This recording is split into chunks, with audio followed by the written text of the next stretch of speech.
Thème les émotions, unité 10, chers élèves, bonjour. J'espère que vous vous portez bien. Aujourd'hui, nous allons découvrir ensemble une nouvelle leçon de l'orthographe sous le titre Écrire au présent et à l'imparfait les verbes qui se terminent par i à l'infinitif.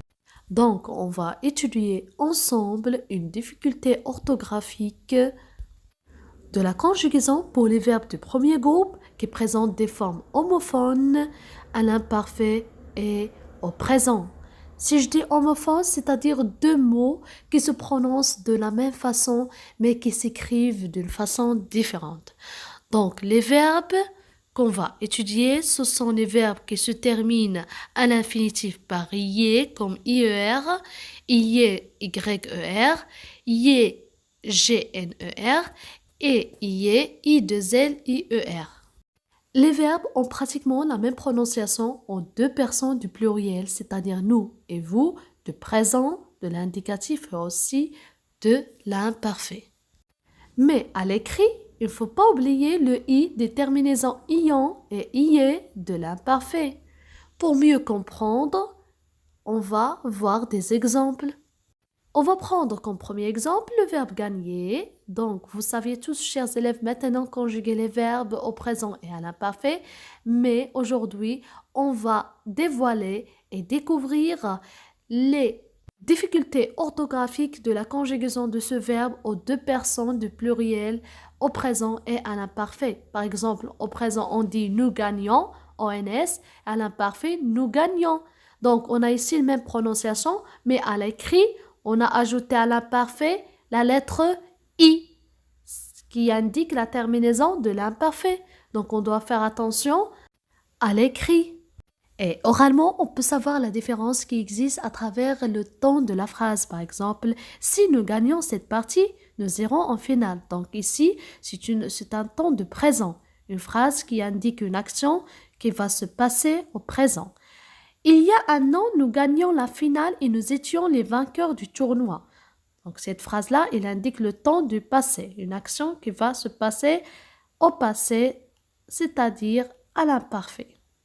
Prenons comme deuxième exemple le verbe étudier qui se termine par IER, IE.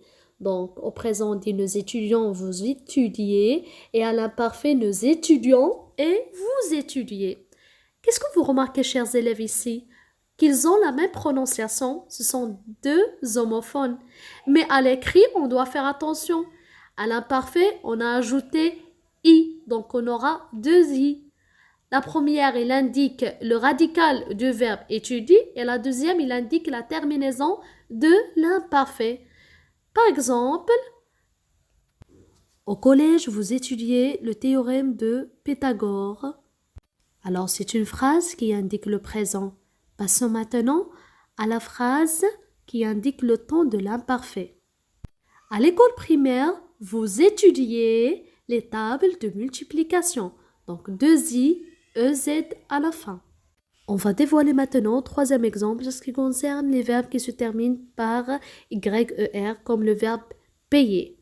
Donc, au présent, on dit nous payons, vous payez. Et aussi à l'imparfait, on dit nous payons et vous payez. Mais la différence qui existe, c'est à l'écrit.